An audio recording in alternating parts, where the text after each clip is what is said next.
Hello అందరికీ welcome to one more mini vlog. ఏంటి వీడియోలో ఈ అరటి తోట చూపిస్తుంది అనుకుంటున్నారా? మాదేం కాదండి. నేను ఇది మా అత్త వాళ్ళ ఊరు వెళ్తున్నప్పుడు తీసిన వీడియో అనమాట. మా అత్త అంటే మా హస్బెండ్ వాళ్ళ మమ్మీ కాదు, మా నాన్న వాళ్ళ అక్క అనమాట.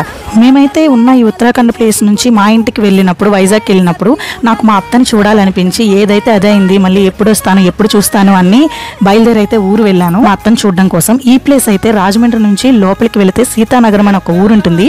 ఆ ఊరు నుంచి ఇంకా లోపలికి వెళితే పురుషోత్తపట్నం మన ఊరు ఉంటుంది. ఇంకొక విషయం తెలుసా, ఆ బస్ ఏదైతే ఎక్కుతామో రాజమండ్రిలో రెడ్ కలర్ లో ఉంటుంది, పల్లె వెలుగు బస్, ఐడియా ఉంటుంది కొంతమందికి. ఆ బస్ ఎక్కితే ఆ పురుషోత్తపట్నం అనే స్టాపే లాస్ట్ స్టాప్ అనమాట. మొత్తానికైతే చాలా అందంగా, చాలా చాలా చాలా బ్యూటిఫుల్ గా ఉండే ఒక మంచి పల్లెటూరు. ఆ చిన్నతనంలో హాలిడేస్ అంతా ఇక్కడే. చిన్నప్పుడు సమ్మర్ హాలిడేస్ వస్తే ఇంకా అమ్మ నాన్నతో పాటు ట్రైన్ ఎక్కేసి ఊరు వచ్చేసి మొత్తం హాలిడేస్ ఉన్న 1 month ఆ 40 days కూడా ఇక్కడే స్పెండ్ చేసి చాలా చాలా మంచి మెమరీస్ ఉన్నాయి ఈ ఊరితో. నాకు కూడా పల్లెటూరు అంటే ఇష్టమా? అయితే కామెంట్ చేయండి.